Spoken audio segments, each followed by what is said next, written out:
Գիտեիք, որ Հովնան մարգարեն խելագարվեց եւ փորձեց փախչել Աստծուց։ Ուր պիտի փախչեր նա։ Ես Նինվե չեմ գնում, ասաց նա։ Աստված նրան այնտեղ ուղարկեց, բայց նա հրաժարվեց, ապա փախավ։ Այնուհետև նա գնաց Հոպե եւ նավ գտավ։ Քանի որ այն ծովափնյա քաղաք էր, վճարեց ուղևորցը եւ մտավ նավի ամենացածր հատակը։ Հանկարծ ծովում փոթորիկ բարձրացավ եւ նավասիները իջան նրան արթնացնելու։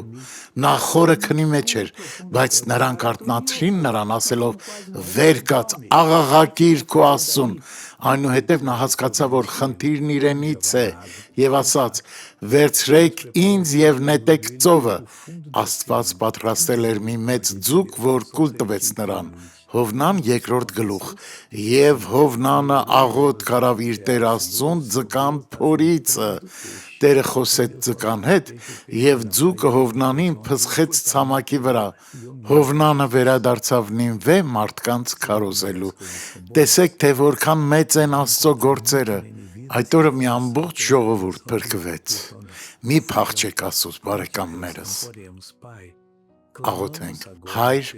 մենք աղաղակում ենք, որպիսի դու ներես մեր մեղքերը եւ ամրապնդես մեզ, որպիսի մենք չընկնենք գայթակղության մեջ եւ կարողանանք կատարել քո կամքը։